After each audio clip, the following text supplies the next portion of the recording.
Salut tout le monde, j'espère que vous allez bien. Pour cette 15e et dernière vidéo découverte du mois de mars, vous l'avez compris, on va parler de YouTube. Et en même temps, c'était écrit sur la miniature, facile à deviner. N'oubliez pas de liker la vidéo et de vous abonner à la chaîne, c'est un énorme soutien pour moi. Merci d'avance et bon visionnage.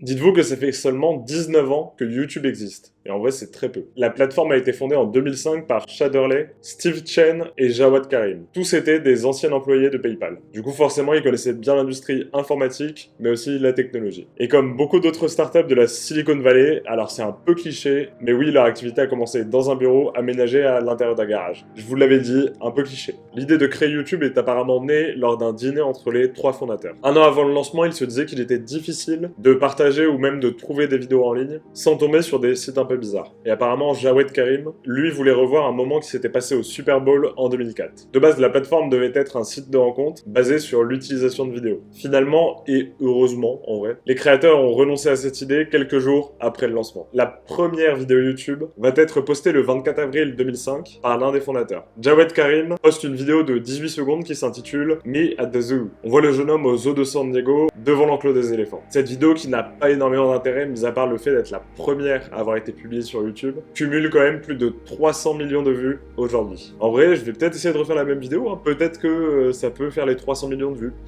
Pas sûr. Vraiment pas sûr. Mais pour autant, à l'époque, ce n'est pas la première vidéo à avoir fait le million de vues. La première à l'avoir fait est une publicité Nike où l'on voit Ronaldinho à l'entraînement. Elle est sortie en septembre 2005 et le sportif enchaînait les mouvements techniques et les tirs précis, ce qui a fait que la vidéo est devenue virale. Dès le départ, YouTube s'est développé très rapidement. Un an après le lancement, la plateforme comptait parmi les 10 sites les plus visités au monde. En juillet 2006, c'est environ 65 000 vidéos qui sont mises en ligne tous les jours. Ce qui est tout simplement énorme pour les fondateurs qui n'avaient jamais imaginé un tel lancement. À cette période, Google avait même essayé de concurrencer YouTube avec Google Vidéo, puis en se rendant compte que ce n'était tout simplement pas possible, Google a racheté la plateforme pour 1,65 milliard de dollars. Et évidemment, cela marque un gros tournant pour YouTube.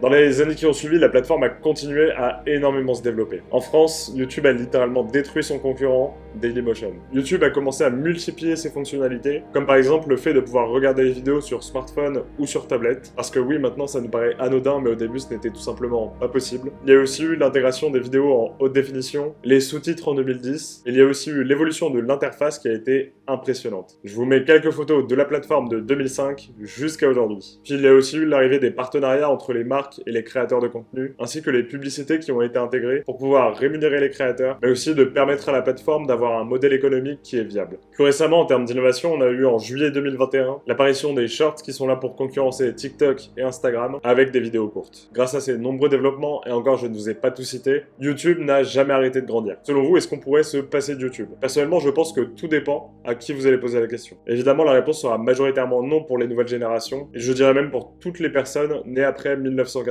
On consomme tous énormément de contenu sur YouTube, mais plus du tout à la télévision. Les générations avant les années 80, même s'ils se mettent de plus en plus sur YouTube, ils ont quand même encore un peu de mal à se passer de la télévision. En tout cas, il faut savoir que la plateforme est maintenant utilisée même dans les écoles. Non. Les enseignants utilisent YouTube comme matériel pédagogique en montrant des vidéos instructives. Et surtout, il faut savoir une chose, c'est que YouTube aujourd'hui est une source inépuisable de divertissement. Mais d'ailleurs, quand est-ce que les vidéos sur Internet ont vraiment pris le dessus sur la télévision ?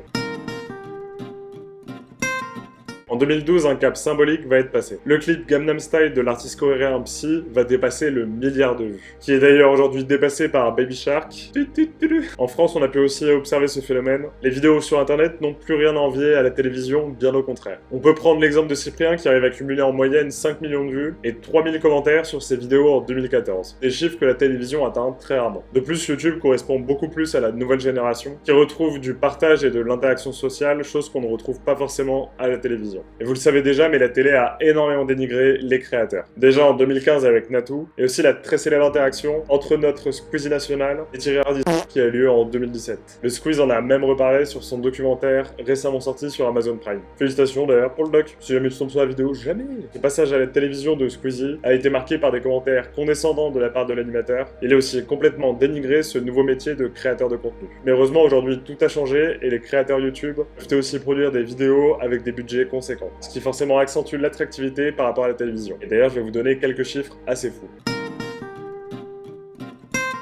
Du coup, pour les chiffres hallucinants sur YouTube, il y en a quand même plusieurs. J'ai pas tout mis, j'en ai juste sélectionné quelques-uns. Alors déjà, YouTube, c'est la deuxième plateforme sociale la plus utilisée au monde, avec 2,49 milliards d'utilisateurs actifs par mois, ce qui représente à peu près un tiers de la planète. C'est énorme. Chaque jour, c'est 1 milliard d'heures de visionnage qui sont comptabilisées dans le monde. Plus impressionnant encore, les YouTube Shorts, qui sont tout récents, enregistrent 50 milliards de vues par jour dans le monde entier. 92% des personnes utilisant Internet regardent une vidéo YouTube au moins une fois par semaine. Et enfin, 90% des 18-24 ans utilisent la plateforme quotidiennement. Donc là, YouTube est un nouveau média largement utilisé et qui va encore durer très longtemps. En tout cas, je l'espère. Et c'est une plateforme que j'utilise énormément tous les jours. Que ce soit pour consommer du contenu, mais aussi maintenant pour vous en proposer au travers des vidéos découvertes, des interviews, et bientôt d'autres vidéos avec des petits concepts cool qui vont arriver. En vrai, depuis que j'ai 15 ans, je voulais me lancer sur YouTube, mais je trouvais toujours des excuses pour ne pas le faire. Mais depuis septembre 2023, j'ai commencé à créer des vidéos, et vraiment juste, j'adore ça, je me suis découvert une véritable passion. J'espère vraiment que vous avez apprécié les 15 vidéos découvertes qui sont sorties tous les 2 jours durant le mois de mars. Ça a été un véritable challenge pour moi parce que j'ai dû tout faire de A à Z. Entre l'écriture, le tournage et le montage des vidéos, ça a pris énormément de temps. Mais ça me fait réellement plaisir d'avoir réussi à le faire et surtout je suis ultra content du résultat final. Et j'espère que vous prenez autant de plaisir à regarder les vidéos derrière vos écrans. N'hésitez pas à me proposer en commentaire des nouveaux sujets ou des nouvelles personnes à aborder pour des prochaines vidéos découvertes. Et pour finir, n'oubliez pas de mettre un like, de vous abonner à la chaîne pour me soutenir. Et on se revoit pas dans 2 jours cette fois, mais très bientôt pour une nouvelle vidéo. D'ici là, prenez soin de vous, allez, ciao!